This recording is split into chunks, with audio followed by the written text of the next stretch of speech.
Well, everybody, welcome to another episode of Clocktown Chronicles. My name is Michael Herbert, town manager in the town of Ashland. Pleasure to have you listening to what is our fourth episode today. And in Clocktown Chronicles, we spend some time talking about things going on in the town of Ashland, Massachusetts, and get a little bit deeper into some of the issues that you might be talking about at your, kids' sports games, or maybe at Erica's or Honto. But I'm really, really, really excited for today's show and today's episode, because today we have our newest elected select board member, Makeda Keegan, as our guest. And Makeda, welcome.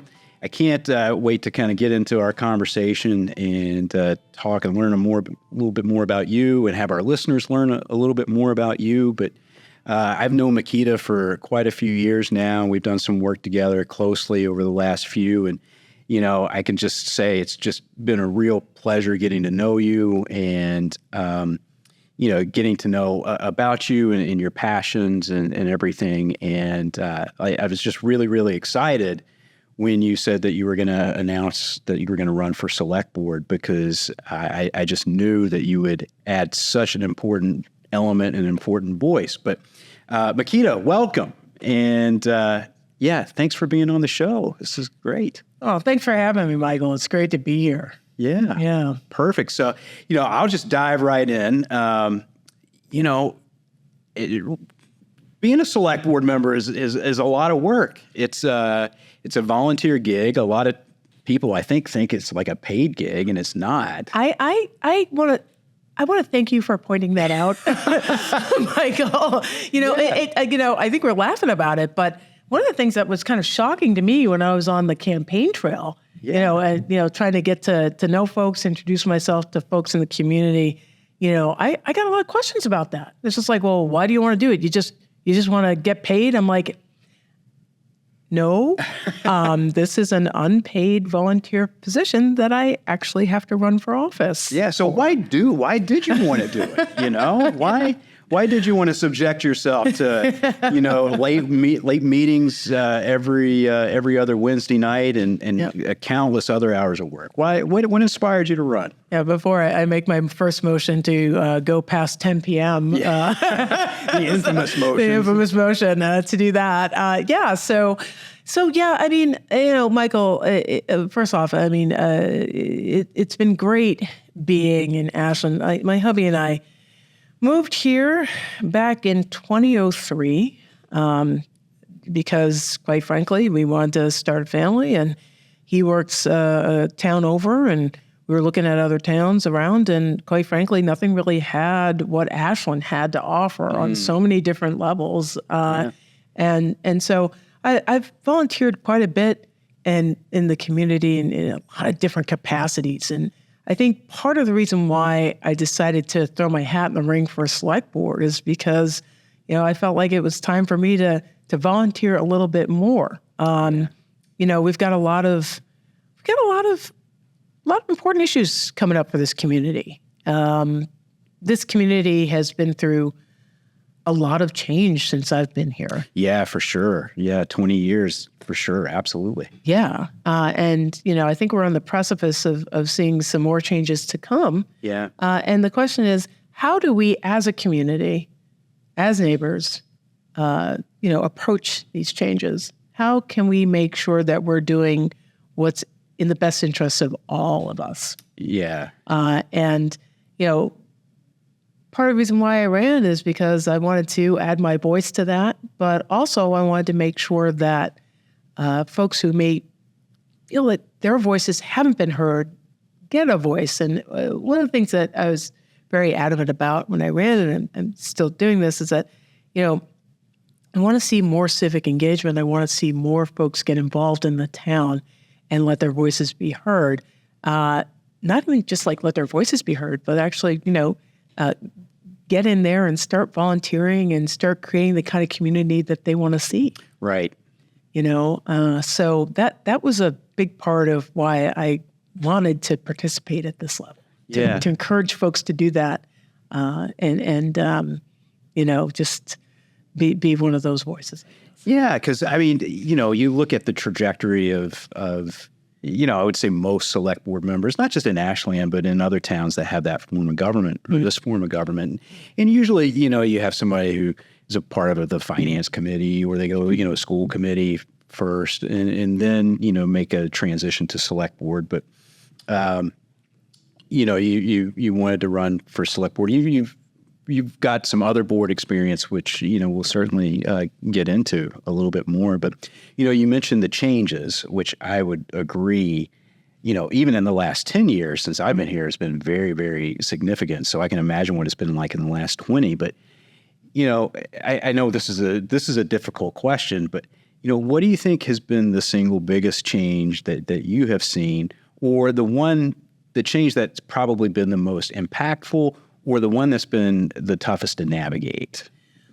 I could give you 3 different answers on that one. But I'll just you can choose one. Yeah, all good though. I think that one thing that's very obvious, I think, to a lot of folks is that the town has gotten larger. There are more people in town. And I think that, folks are like, oh, goodness gracious, the traffic. Yes. I will actually add, though, that when I am driving out of town in the morning, I see a lot of Holliston and Hopkinton stickers. So we can't say that the traffic is exclusively an Ashland thing. Exactly. So I think those towns have been growing, too. In addition to just population size, I think we're seeing a lot more diversity here in town. I think that, this is where you get in trouble. You start quoting statistics or, making up statistics. And maybe you can fact check me on this, folks in podcast land, but. We got John Keegan. Yeah. Okay. He's on CNN. Oh, right. Yeah. Right on. So from what I understand, just in the schools, folks, different backgrounds, looking at the students from different backgrounds, just the amount of diversity in our student population has jumped up significantly, even in the past 5 or 6 years. Now I'm going to get a call from Jim Adams telling me didn't get that right, but that's okay, Jimmy. Call me. But it's true, and I think that's a net positive for the town. I think as well. I think that we've benefited as a community having different folks from different backgrounds here. Economically, socially, culturally, and then also just, in addition to that, it's been exciting to see folks who have been here for a number of years and families who have been here for a number of years, sharing some of the traditions, sharing some of the history of the town, making sure that we never forget, some of Ashland's humble beginnings, and incredible as we can take some of those values and some of those lessons learned and some of those incredible traditions into the future with us as well. And so it's an exciting time to be in Ashland. Yeah. And, I think a lot of people are feeling that. Yeah, I would agree. And I would actually agree with you in terms of the most significant change. And I think also it's one of the ones that's the toughest to navigate, because I think, what I have seen is this tension between, new people coming in and kind of those new ideas and cultures and everything. And then, you have the more, traditions, Ashland traditions, if you will.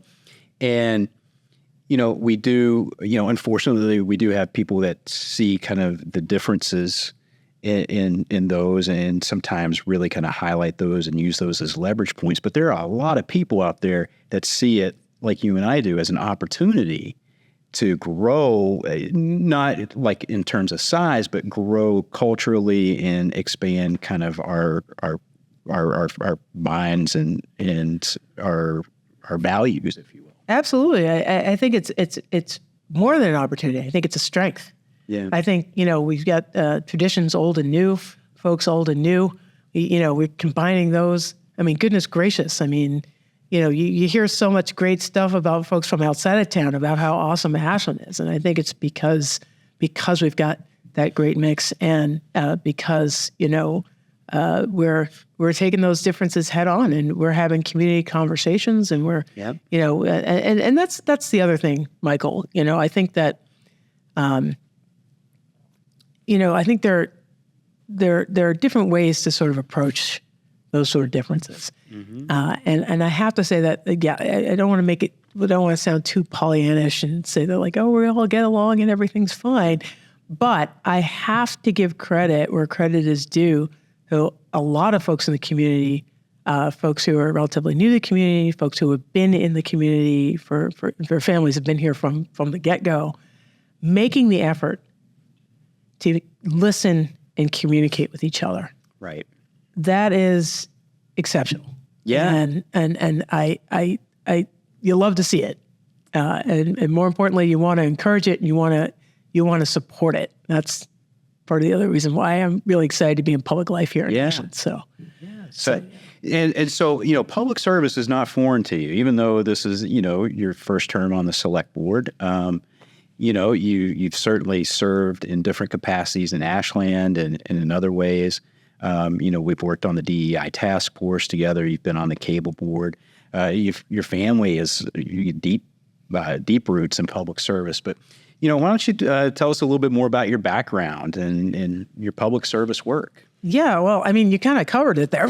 Well, I tried to do it like succinctly and not give everything up. Well, I mean, I think those are some of the highlights. I think in my mind, but a little bit maybe on more of a personal level. I think the reason why public service is important to me is because I honestly believe that you want to help create the kind of community you want to see. Mm-hmm. And the kind of community that I'd like to see is a exciting group of folks who are committed to not just communicating and talking with each other, but rolling up their sleeves and working side by side to make the community a place where we can all be proud of.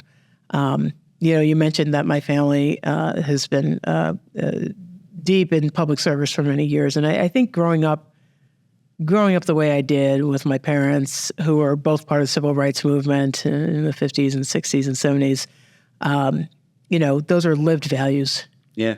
And I don't really think I'd have a choice any other way to not live my values. Mm-hmm. And my values center along, being an active, positive member of whatever community I identify with or happen to be in. I'm proud to say that, in Ashland, I've been able to serve on the cable board here, help to work, get the DEI task force going here in town with Rabbi Eric Jervis and KG Narayama. I think we were like the three original folks who rolled up our sleeves and wanted to get started on that. But now we've got a lot of other folks trying to figure out what the next best steps are for that. But just volunteering in the community, whether you're doing like Green Up Ashland, whether you're doing like anything, like just being a part of this town. And it's funny, before we started recording, we had an interesting conversation about, no one on their deathbed, has any regrets about, I wish I'd worked more. Working my job more. And I don't know about that. Like, I kind of feel like in this kind of work, in this service work, like, I wonder if I am going to be on my deathbed thinking like, oh gosh, I could have done more. I could have done more for the community. How could I have done more? So I don't know. I think that's just sort of, it's so deeply ingrained, I think, in me. I don't, it just, it means a lot because I do want, I want to be, like I said, a positive, a net positive for the community. And I know exactly what you're talking about in terms of, that feel. I call it the warm and fuzzies. Like, it when like you see it and experience it, and the feel, when you're together with the group and everybody's kind of feeling the same vibes. Just like, we were talking a little bit about music and playing in a band or being at a concert. And you know it when it clicks. But, the cable board, I mean, you were serving on that for many years. What made you get into that? Because I know you've got some technology background stuff, Sure. but was that kind of the segue into? Actually, yeah. So getting involved with community access was something I kind of fell into mostly because of my academic work. So academic and professional work. So my day job has to do more with technology.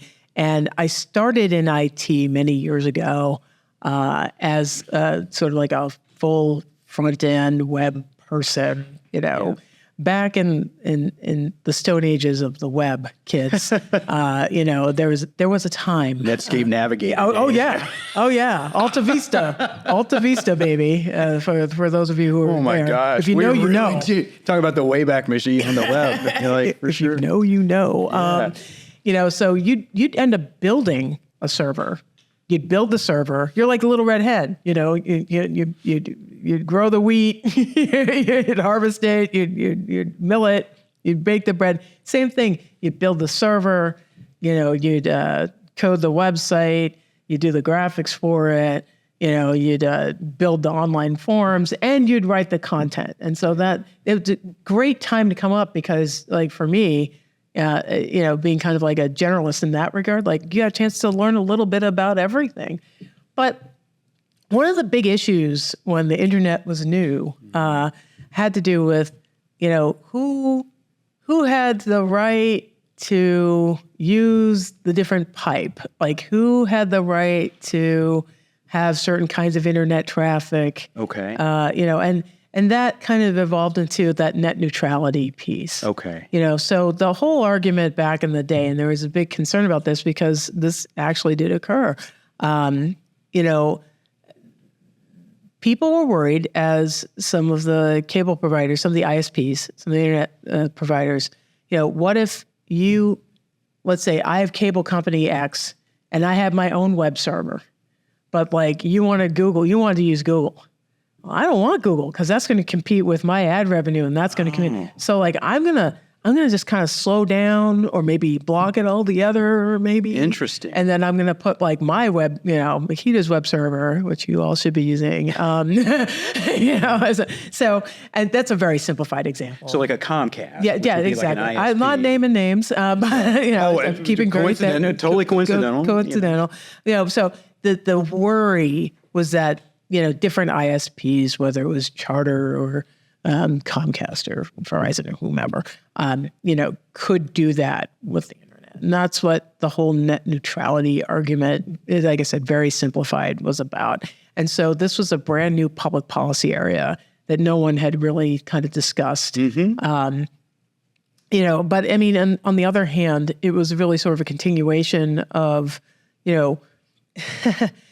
how do we manage networks? Yeah. All kinds of networks, in this country, whether they're railroads, whether they are broadcast channels, So when we think of networks, there are different kinds of networks, and there's a long history of us, legislating around those, doing different administrative policies around those at the federal level and such.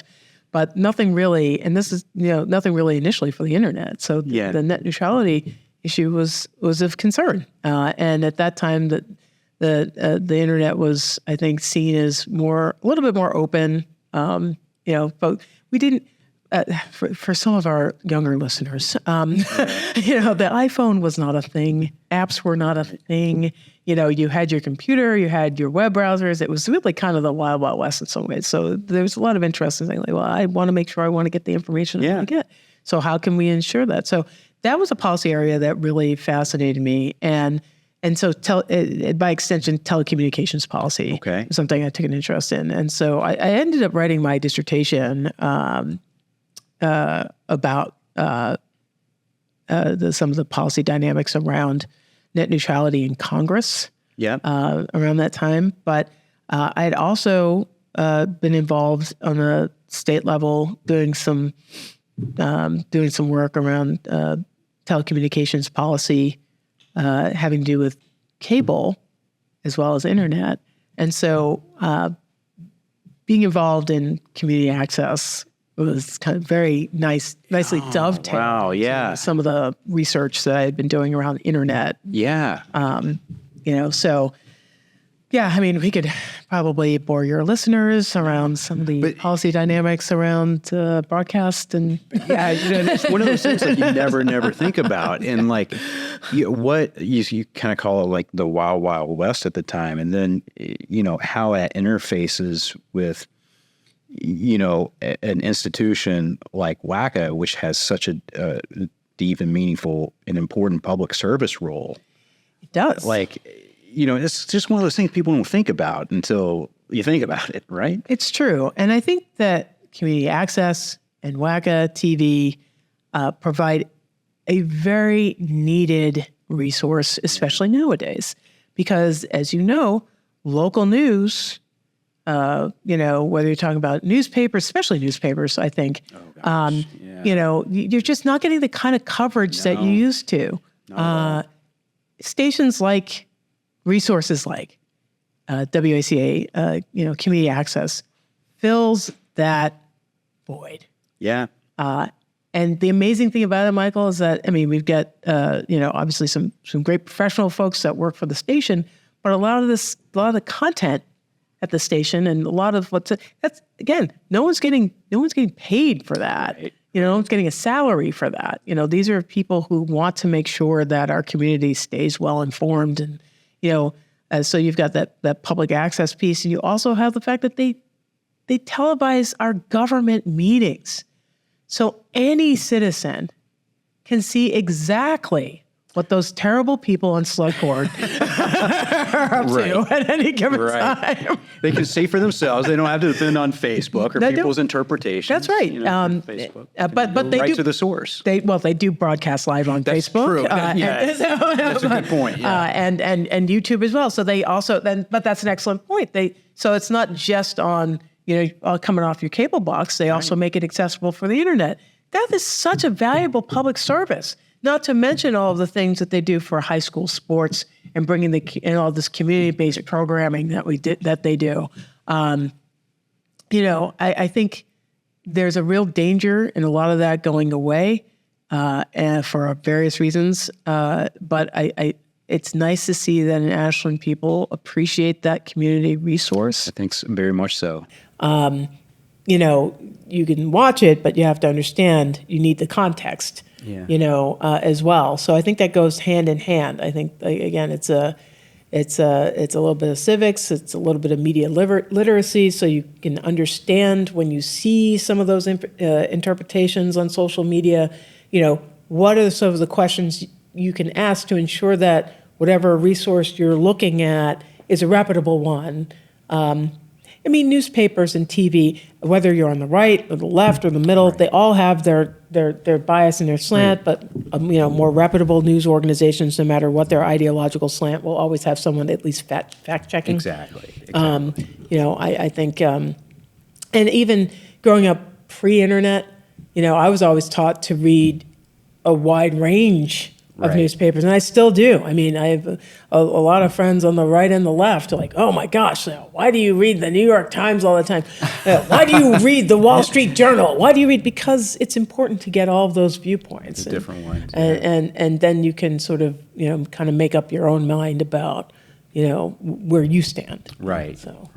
And that's a good segue, I think, talking about civics and the importance of that and the promotion of that.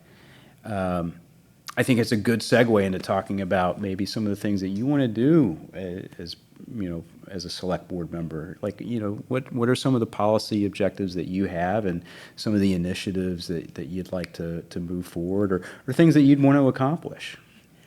Well, Michael, so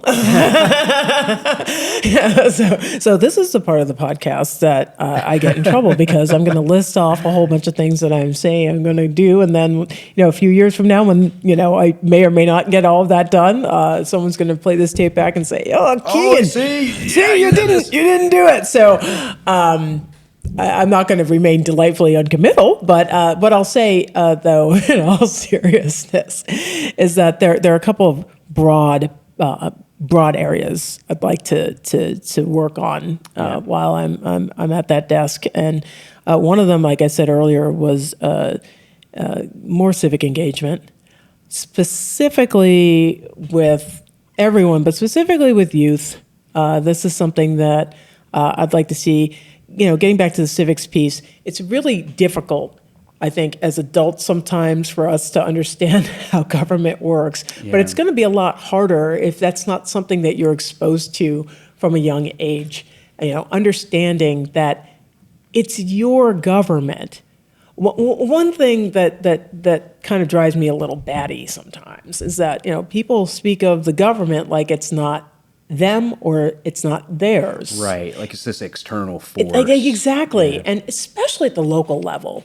We can get into conversations about the state and federal, but I think at the local level, like folks need to understand, like this is, you probably have more control at the local level, at different policy than you'll ever have at the federal level. Right. Ever. So if there are things that you care about, if you care about open space, if you care about affordable housing, if you care about education, if you care about all these things, and you want to see, I think sometimes folks also say like, well, they get involved because they are angry about something.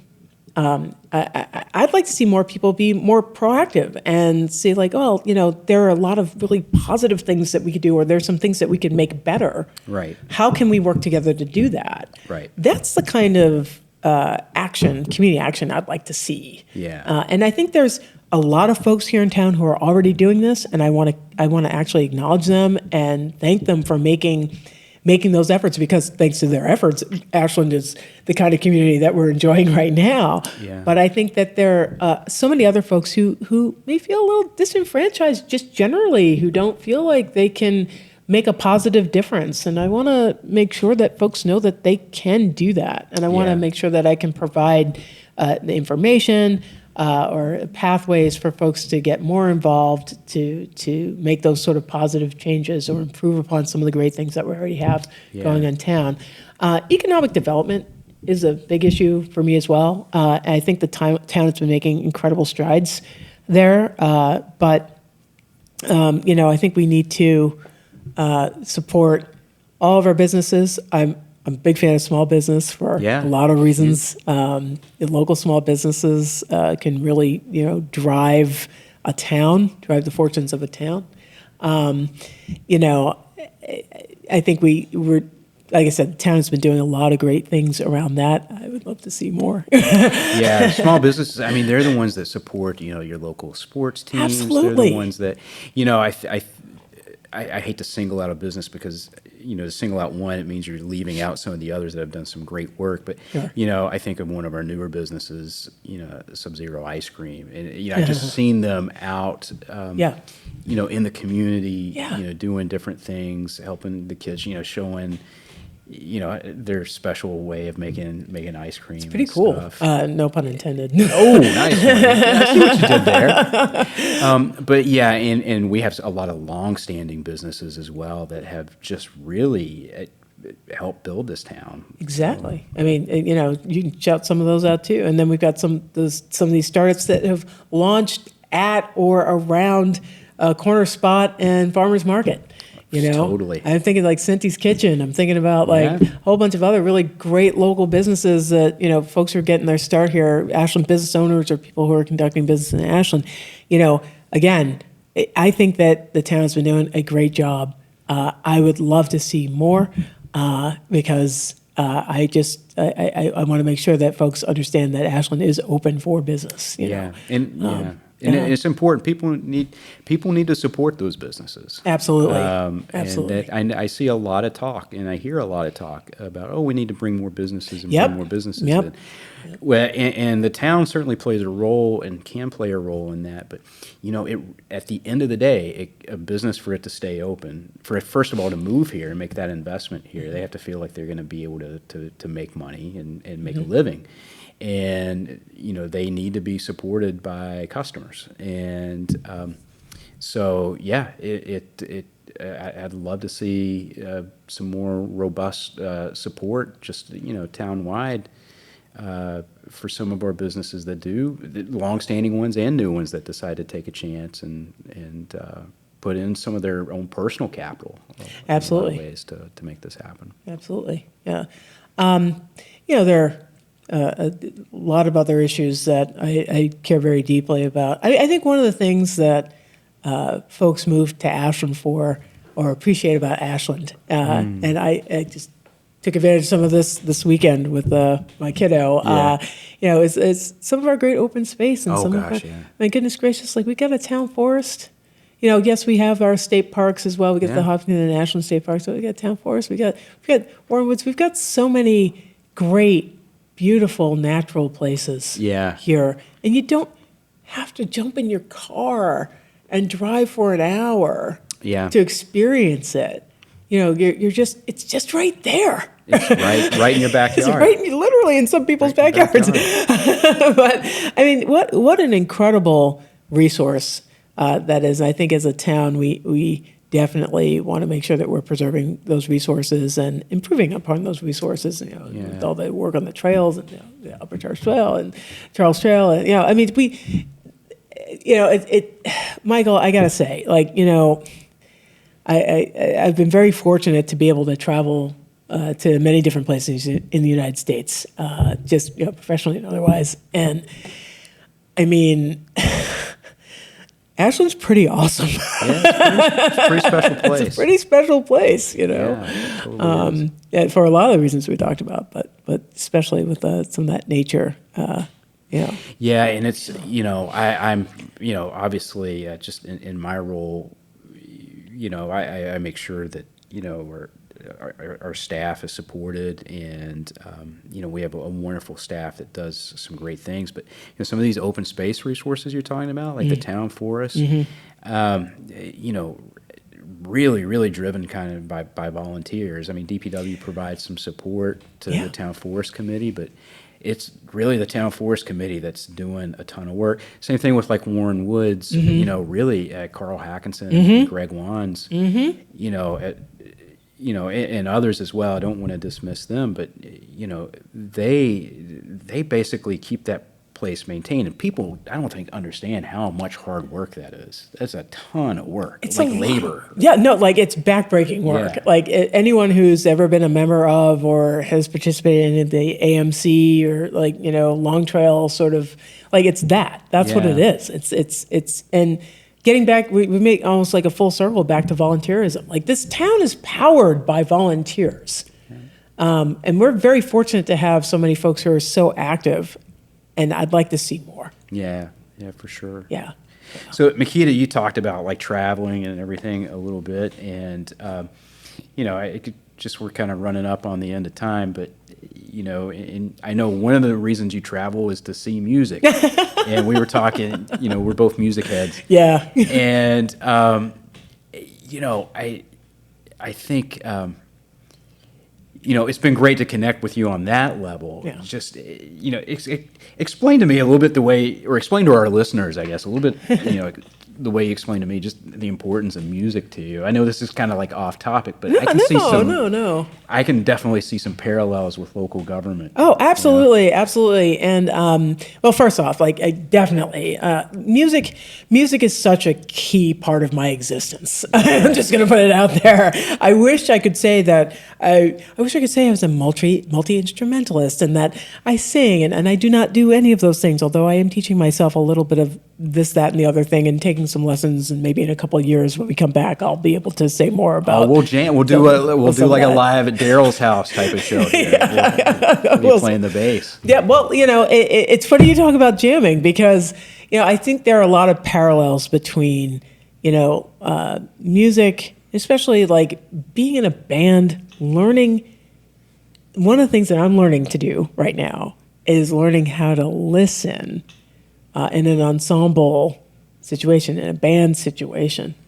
I think any kind of band, any kind of orchestra, it's teamwork, Michael.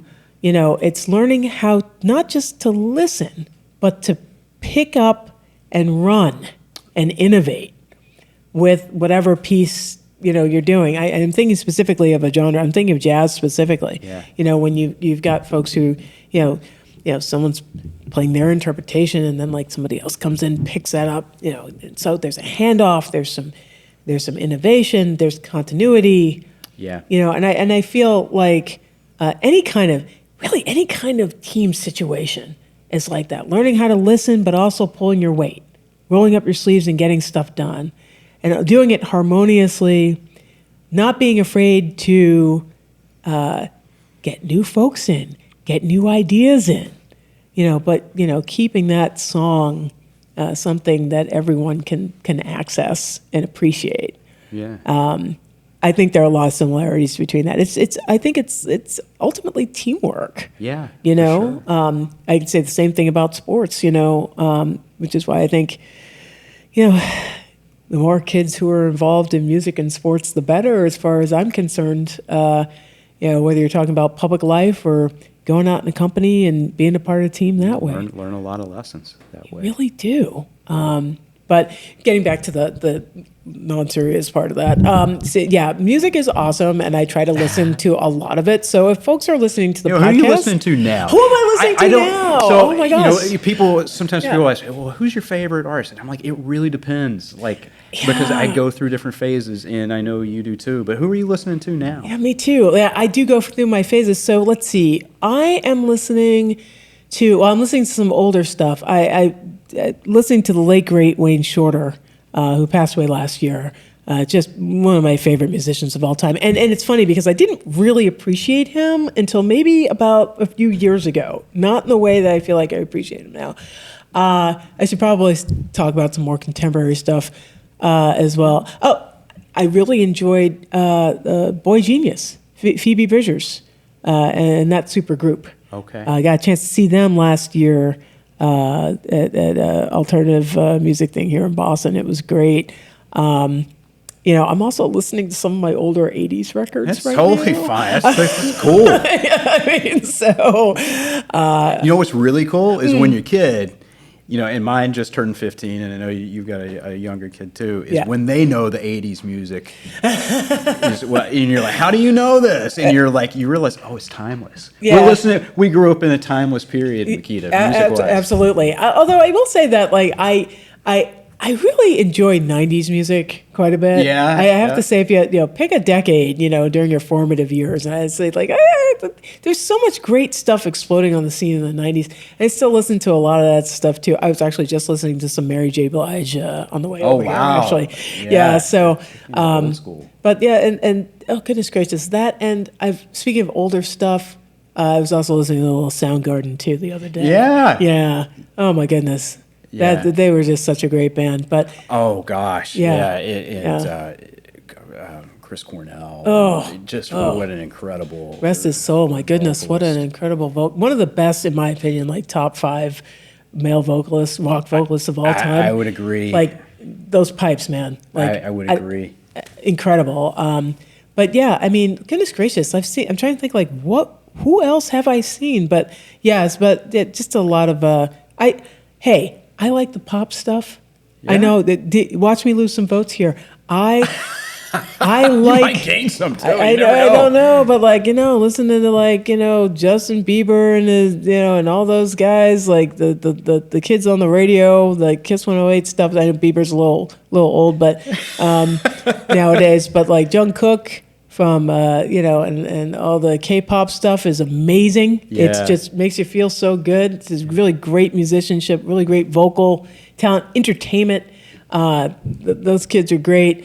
I'm kind of digging through what is my kid listening to right now? Because we listen to it together, and that's a great thing, right? So I bore my kiddo with some of my older stuff, and then turn around and they're listening, they're sharing things with me that I'm actually happy to hear because Noel Kahan, of course, another great new artist that I'm really into right now. SZA. SZA, yeah, she's great. I think I know we got to wrap up, but I do think that we're sort of in another really great music period. I feel like there's just a lot of great talent, and there's a lot of opportunity to hear that talent live because everybody's on tour, because that's the only way you can make money as an artist now.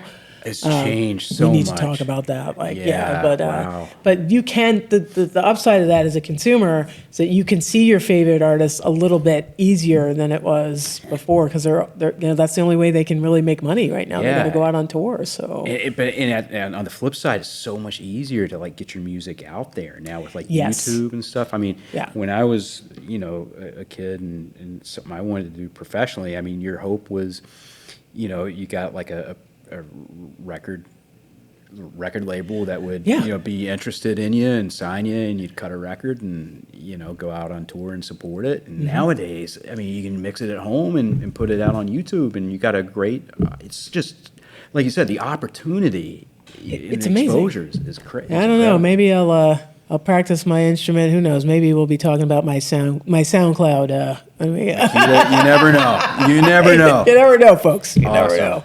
Well, Makeda, this has been a great conversation. We always have great conversations. I feel like we've had a couple more in-depth ones since you've been on the board, and I've enjoyed every minute of it. And I will count this as one of those as well. So thank you so much for being with us. Well, thank you, Michael. And I just want to thank the folks of Ashland, and I'm really looking forward to serving as your newest select board member. Reach out, say hi. Yeah. I'll be reaching out as well, but if you've got some ideas about how we can do what we do a little bit better, if you just got something you want to share, don't be shy. Come say hi. Yeah, and so your email address is mkeegan@ashlandmass.com. Yep. If anybody wants to reach out to you. Yeah, absolutely. Yeah, Makeda, thank you so much. This is, again, our fourth episode of Clocktown Chronicles. We'll wrap it up, and I don't know, Melissa Hayes in the background here. She's nodding. She's like, I can't believe you're acknowledging me here.